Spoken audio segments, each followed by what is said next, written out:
Good morning friends, welcome back to my channel Susmita Pal ব্লগে তোমাদের সবাইকে স্বাগত জানিয়ে আমি আমার ভিডিওটা স্টার্ট করছি। এখন বাজে সকাল 11টা। আর এই যে এইমাত্র অঞ্জলি দিয়ে আসলাম, আর সেখান থেকে আর কি প্রসাদ দিয়েছে।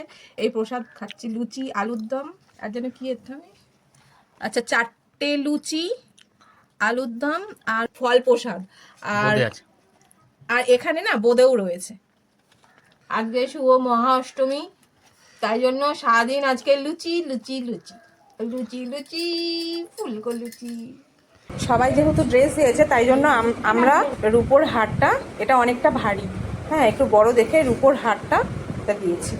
সবসময় সোনার চেনটা না বাচ্চাদের ইয়ে হয় না, আর বা ট্রেনে ট্রেনে যাই তখন না ওই সোনার চেনটা না পরানো যায় না, ভয় লাগে যদি টান মেরে যদি ছিঁড়ে যায়। কারণ এখনকার দিনকাল তো খুব খারাপ, সেই কারণে তাই জন্য ভাবলাম রূপোর প্রচুর অনেক চেন ছিল, সব দাঁত দিয়ে কেটে কেটে নষ্ট করে দেয়, তাই জন্য এবার একটু ভারী মোটা দেখে দিয়েছি, দেখি কিরম কাটে।